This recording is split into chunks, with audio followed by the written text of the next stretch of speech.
안녕하세요. 즐거운 라디오입니다. 오늘도 제 방송을 들어주셔서 진심으로 감사드립니다. 바쁘시겠지만 좋아요, 알람, 구독 한 번씩 꼭 부탁드립니다. 저에게 정말 큰 힘이 됩니다.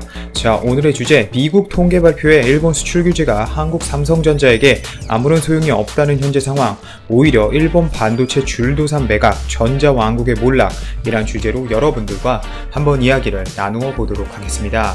미국 시장조사업체 가트너가 발표하는 세계 반도체 기업 상위 10곳 이름에서 2018년 일본 기업 이름은 사라졌습니다. 정말 겨울왕국도 아닌 전자왕국이라고 불리던 일본의 반도체 산업이 제대로 무너졌는데요. 오늘 또 일본 반도체 업체가 무너져 내리는 시원한 소식 저와 함께 좀 더 알아보시죠. 일본 전자업체 파나소닉이 결국 한국에게 치이고 밀려 반도체 사업에서 철수를 합니다. 1952년 네덜란드 필립스와 합작해 반도체 사업에 진출한 지 약 67년 만에 백기투항을 한 것인데요. 1990년 전후로 세계를 석권했던 일본 반도체의 몰락을 보여주는 또 하나의 역사와 사례가 생겨버렸네요. 한국에게 진 것이죠. 우선 일본 언론인 니온게이지아의 신문에 따르면 파나소닉이 적자가 계속되고 있는 반도체 사업을 접고 성장 분야에 집중 투자하는 방향의 구조 개혁을 추진하기로 했다고 보도했습니다. 특히 사실상 한국에 밀려 사업을 포기한 것과 다름없는 상황인데요. 파나소닉은 적자에 시달리던 이 반도체 사업을 재건한다는 목표였지만 미중 무역 막찰에 따른 이 판매 부진과 한국의 반도체 생산성과 공정 난이도 벽을 도저히 넘을 수 없다는 판단과 그 이유로 결국 비즈니스 영속성 포기로 이어졌다고 신문은 전했습니다. 현재 몰락하고 있는 이 일본의 파나소닉은 반도체 제조 판매 자회사인 파나소닉 반도체 솔루션의 주식을 대만 반도체 업체인 누모톤 테크놀로지에 매각하는 방향으로 최종 조율하고 있다고 하는데요. 또 이스라엘 반도체와의 합작사인 파나소닉 타워 재즈 세미컨덕터도 판매를 할 방침이라고 하는데요. 니온게이지아의 신문은 파나소닉이 2020년 6월까지 반도체 자회사의 주식 전부를 2억 5천만 달러에 매각한다고 전했습니다. 자, 이렇게 되면 이제 또 일본의 한 축을 이루던 반도체 회사가 사라지게 되는 것이고, 이렇게 하나하나 야금야금 사라지다 보면 나중에 일본은 반도체라는 어떤 한 산업 영역에 앞으로 아예 도전할 수 없는 결과까지 초래하게 됩니다. 사실 파나소닉이라고 하면 과거에 우리나라에서 소니 다음으로 최고의 전자업체로 여겨지던 회사인데요. 특히 우리나라 전자산업 종사자 분들께서 직접 일본에 가서 배워오고 싶어할 정도로 기술력의 격차는 상당했었습니다. 실제 파나소닉은 1952년 네덜란드 필립스와 합작회사를 설립해 반도체 사업에 진출한 뒤 1990년을 전후해 반도체 매출에서 세계 상위 10개 기업에 들어갈 정도의 위상을 자랑했습니다. 하지만 한국과 대만 반도체 업체와의 경쟁에서 밀려 시장에서 오랜 기간 동안 고전해 왔고, 미중 무역 마찰을 배경으로 자동차용 반도체 판매가 부진하면서 매각을 결단하게 된 것이죠. 파나소닉 세미컨덕터 솔루션즈의 2018년 회계 연도 매출은 922억 엔, 영업이익은 235억 엔, 적자였습니다. 2019 회계연도에서는 반도체 부문에서 흑자를 본다는 목표가 있었으나 미중 무역 마찰에 따른 수요 감소로 흑자를 바랄 수 없게 되자 매각을 결정한 것이죠. 현재 파나소닉의 몰락을 보여주는 모습은 당장 방금 말씀드린 반도체뿐만이 아닙니다. 파나소닉은 지난 21일 채산성이 나빠진 액정 패널 생산도 2021년까지 중단하겠다고 발표하는 등 구조조정을 아주 본격화하고 있는데요. 일본 반도체 업체는 한때 세계 시장을 석권했습니다. 시장조사 업체 IC인사이츠에 따르면 일본의 세계 반도체 시장 점유율은 1990년에 49%, 약 50% 수준이었을 정도로 반독점 상태라고 해도 과언이 아니었죠. 하지만 투자 판단의 지연과 적기 구조 조정에 실패하고 삼성전자를 앞세운 한국과 대만 기업의 공세에 밀리면서 2018년에는 7%까지 그 점유율이 급락했습니다. 자, 파나소닉뿐만일까요?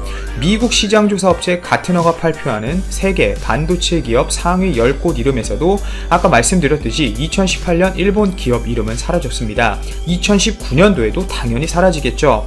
NEC와 히타치 제작소가 설립한 D램 반도체 업체 엘피다 메모리는 2012년 파산했죠. 또 히타치와 미쓰비시, NEC가 힘을 합친 르네사스 일렉트로닉스도 현재 큰 적자에 시달리면서 공장 가동을 중단하네 만회하면서 어떻게 살아보려고 발버둥 치고 있는 상황인데요. 르네사스 테크놀로지는 올해 1월부터 9월 영업 적자로 돌아선 회사입니다. 르네사스 일렉트로닉스도 제가 곧 속 시원한 소식 전해드릴 날이 멀지 않았다고 저는 생각을 합니다. 그리고 도시바의 메모리 반도체 사업도 한미일 연합에 넘어갔죠. 그나마 일본 내에서 존재감을 드러내는 것은 세계 이미지 센서 시장의 약 50%의 점유율을 갖고 있는 소니 정도라면서 한때 세계 반도체 시장을 석권한 일본이 한국과 대만에 밀려 경쟁력을 잃었다는 것이 팩트라고 할 수 있겠습니다. 그리고 이렇게 일본이 무너져 내리는 가운데 또 우리나라 최고의 디스플레이 업체들에겐 아주 좋은 소식이 있습니다. 최근 중국 디스플레이 업체인 이 BOE와 관련된 많은 이야기가 있었습니다. 아이폰용 OLED 패널 테스트에 들어갔고 실제 애플이 내년 아이폰 OLED 패널을 삼성 혹은 LG 디스플레이가 아닌 중국 BOE를 선택할 확률이 높을 것이다 라는 것이 업계 예측이었는데요. 하지만 제가 과거부터 이 BOE와 관련된 이슈는 분명 화웨이 메이트 시리즈에서 나타날 것이고 애플은 이 사태를 보고 중국 BOE의 OLED 패널을 선택하지 않을 것이라고 했는데 결국 적중했네요. 내년 아이폰 OLED 패널을 또 우리나라 업체들이 공급하기로 했습니다. 내년 차세대 아이폰용 OLED 패널 공급은 우리나라 디스플레이 업체들의 동무대가 됩니다. 왜냐하면 삼성 디스플레이와 LG 디스플레이가 내년 가을 출시 예정인 아이폰 신모델의 OLED 디스플레이를 공급하는 것으로 파악이 되었는데요.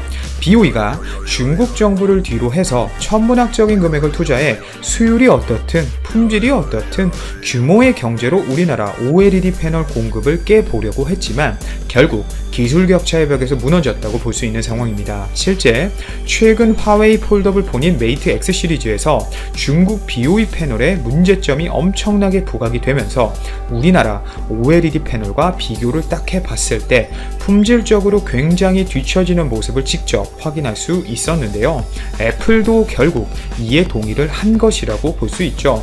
아무리 테스트를 해서 단가를 아이폰 단가가 높잖아요. 이거 단가를 좀 해가지고 낮춰본 다음에 영업이익을 높여보고 싶었지만 결국 중국 거를 쓰면 그게 안 되는 것입니다.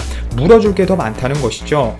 내년 가을에 출시될 아이폰 10 모델에는 5.4인치, 6.1인치, 6.7인치 등 3개 종류의 이 OLED가 탑재될 계획인데 삼성 디스플레이는 내년 아이폰용 OLED 3종 가운데 5.4인치와 6.7인치 패널에서도 터치 일체형 플렉서블 OLED 패널을 단독 납품하는 것으로 파악이 되고 있습니다.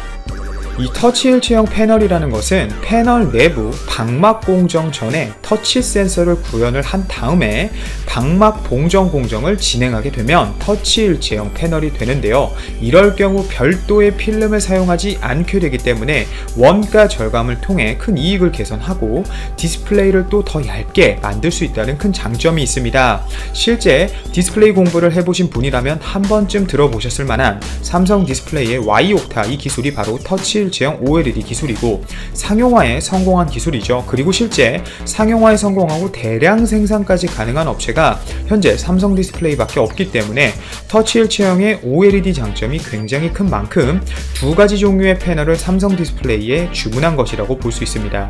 그리고 중간 사이즈의 패널은 삼성과 LG가 동시에 준비를 하고 있다고 하는데요. 6.1인치의 경우 터치 일체형 방식이 아닌 기존 필름 부착 방식으로 생산이 되는데 삼성 입장에서는 단독 납품하고 싶겠지만 발주자 입장인 애플 입장에서는 아무래도 제품 수급 안정 차원에서 6.1인치 OLED를 필름 방식으로 LG 또한 선택한 것으로 보이네요. 실제 BOE는 아이폰 개발 프로젝트에 참여는 하고 있지만 6.1인치 OLED를 공급할 가능성이 제기되어 왔었습니다. 하지만 앞서 말씀드린 개발 속도, 수율 문제, 품질 문제 등으로 까다롭기로 유명한 애플의 조건을 넘지 못하는 것으로 파악이 되고 있기 때문에 2020년 뿐만 아니라 특히 터치 일체형 OLED 패널 기술 쪽에서는 삼성을 따라잡기엔 기술 격차가 너무 많이 나는 상황이기에 앞으로도 삼성 디스플레이의 터치 일체형 OLED 패널 독주는 당분간 지속될 것으로 판단이 됩니다. LG 디스플레이는 올해 출시된 아이폰 11 프로 맥스 모델부터 애플의 OLED를 납품한 것으로 알려졌는데요. 앞으로 애플의 후속 모델에서 LG 디스플레이가 또 어떤 모습을 보여줄지도 기대되는 부분이네요. 이만 방송 마치도록 하겠습니다. 감사합니다.